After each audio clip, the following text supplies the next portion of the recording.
नमस्कार दोस्तों, आप सबका स्वागत है हमारी YouTube चैनल हिंदी पोएट्री में। ये मेरी पहली कविता है, सो अपना रिव्यू जरूर दें। अगर कविता पसंद आए तो वीडियो को लाइक करें और चैनल को सब्सक्राइब करें। जैसा कि आप देख सकते हैं, इस कविता का शीर्षक है धर्मक्रंदी, हस्तिनापुर की द्वित सभा। इस शीर्षक से यह स्पष्ट होता है कि यह कविता हस्तिनापुर की उस द्वित सभा के बारे में है जहाँ धर्म के रुदन की शक्तियाँ आज भी बिखरी हुई हैं। तो चलिए बिना समय व्यर्थ किए हम यह कविता आरंभ करते हैं। अत्यंत कष्टदायी प्रसंग ये मानवीय इतिहास का, षड्यंत्र में फंसकर हुए सामर्थ्य के परिहास का, अपमान के प्रतिशोध में अपमान के उस दंश का, जिसने कि निश्चित कर दिया विध्वंस के आरंभ का। है ये कथा अधर्म के द्वित्य के प्रपंच का। पांडवों की माया सभा में अपमानित सब कौरव हुए, उद्दंडता के अपराध युक्त निशस्त्र निगौरव हुए। प्रतिशोध हेतु कौरवों ने शकुनी को दस्तक दिया, इस दुष्प्रसंग का जन्म जिसके की मस्तक ने दिया। है ये कथन अधर्म के द्वित्य के प्रपंच का। युधिष्ठिर को निमंत्रण मिला विद क्रीड़ा के खेल का, प्रतिशोध लालसा लोभ का, जो कि बस एक मेल था। यह खेल एक षड्यंत्र है, पांडवों को ज्ञात था, किंतु ठुकराते वो कैसे स्नेह अपने तात का। था आह्वान ये धृतराष्ट्र का, अपने ही विध्वंस का। पांडवों का स्वागत किया धर्म ने आनंद से, और दुष्टों ने किया मन के मैले गंध से। सभी क्रीड़ाएं पूर्ण कर अब द्वित्य का आरंभ था, आरंभ क्या अब खेल यह विध्वंस का प्रारंभ था। है ये आरंभ अधर्म के द्वित्य के प्रपंच का। नियम था सब भीष्म का और न्याय था विदुर का, फिर भी जीत हुआ कि जिसमें शकुनी के पितुर का। आरंभ अब वो खेल था संपत्ति के दाव से, कि अंत आज होगा जिसका दंपति के घाव से। है ये प्रसंग धर्म पर अधर्म के दंश का। संपत्ति के हानि से धर्म की हानि हुई, धर्म को यूं मैं हुआ कि मान की हानि हुई। अधर्म का ये जाल था या धर्म का ही दंभ था, जिसके की कारण दाव पर अब लगा संबंध था। है ये प्रसंग धर्मराज के धर्म के विध्वंस का।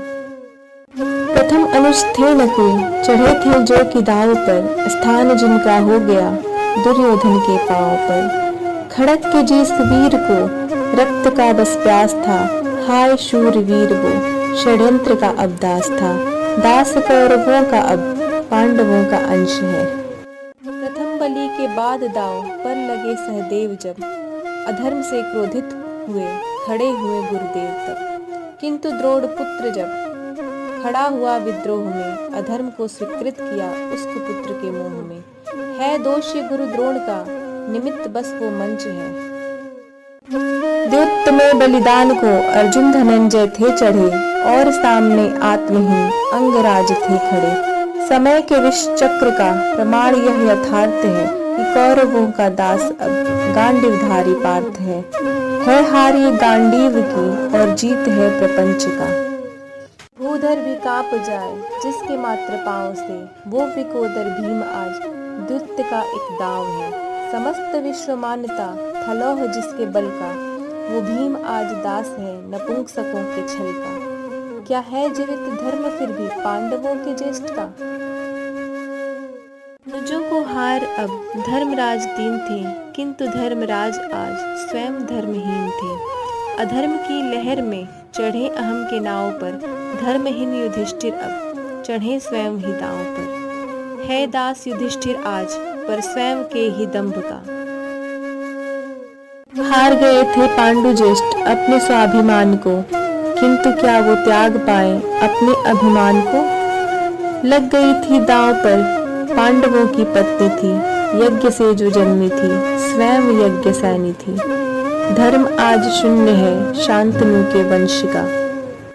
सामर्थ्य के परिहास का यही कठोर सत्य था, कि द्रौपदी पर आज से दुष्टों का अधिपत्य था। दुर्योधन ने आज्ञा दी द्रौपदी सभा में पेश हो, जो हट करे तो खींच लाओ पकड़ के उसके केश को। है ये प्रसंग स्त्री पर पुरुषों के आतंक का। चल पड़ा था दुष्ट दुशासन दुष्कर्म की दुर्राह पर, कांप जाती थी सभा उस निर्बला की आह पर। मांगती रही सभा से भीख वो सम्मान का, किंतु सब थे मौन जैसे शिल्प हो पाषाण का। महाविनाश इस सभा की मूकता का दंड था। क्यों सभी यूं मूक है, क्या है वजह इस मौन का। धर्म को जो बांध दे है बंधन वो कौन सा। आत्मा अमर है, मिटती नहीं किसी कृत्य से, किंतु होती है मलिन शरीर के दुष्कृत्य से। है यह समय समस्त सभा के आत्मा के अंत का। भीष्म ने था दिया वचन कि महाराज के वो दास हैं, शौर्य के सम्राट हैं पर आत्मा से लाश हैं। किंतु मूल्य क्या वचन का और स्वयं महाराज का, जो कि बन जाए कि शत्रु कुलबधू के लाज का। बाढ़ शैया की चुभन का आज ये आरंभ है। द्रोण साथ दे रहे पुत्र के अधर्म का, पुत्र मोह में तज दिया मनुष्यता के कर्म का। पुत्र अभिमान से बड़ा स्त्री का सम्मान है, कदाचित इस तथ्य से ब्राह्मण शिक्षक अनजान है ये प्रसंग एक गुरु के अज्ञानता के अंश का। कर्ण का संपूर्ण जीवन था समर्पित मित्र को, जैसे खुशबू हो समर्पित फूल को और इत्र को। किंतु आज साथ दे दुष्टों के दुष्कर्म में, लांछन लगाया है इन्होंने शौर्य पे और धर्म पे। है कलंकित सूर्य भी अपने निम्न अंश से। कौरव सभी तो गैर थे और चूर थे वो बैर में, किंतु क्या बंधन लगा था पांडवों के पैर में। दास होते हैं मनुष्य, आत्मा स्वच्छंद है, अधर्म के विषधूम्र में धर्म किंतु मंद है। विस्मृत हुआ संपूर्ण आज धर्म पांडव पंच का। इस स्त्री ने संपूर्ण सभा में किया हमें निशस्त्र था, तन से विहीन कर दो आवरण इसके वस्त्र का। आदेश सुन उस नीच का प्रत्येक जन स्तब्ध थे, किंतु सारे मौन थे और मूक थे स्तंभ से। ध्वंस अब निश्चित हुआ है इन पुराने स्तंभ का। धर्म में भी श्रेष्ठ धर्म स्त्री का सम्मान है, उस सभा में एक जन को इस सत्य का अनुमान है। ना वो पांडव ना वो भीष्म, ना द्रोण है ना कर्ण है, अधर्मियों के बीच किंतु प्रिय वो विकर्ण है। किंतु रोक पाया है कौन काल को और ध्वंस को। क्रोध से ज्वाला हुए पर धर्म से सब बंध थे, धर्म का विवरण वो देते धर्म से जो अंध थे। दुष्कर्म अब आगे बढ़ा अधर्म का अब शीर्ष पर, द्रौपदी की आस थी बस मुरली मनोहर कृष्ण पर। त्रिलोक और त्रिकाल भी जिनके कृपा का अंश है।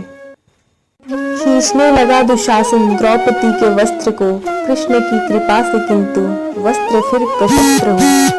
वस्त्र का न अंत था कि वस्त्र वो अनंत था।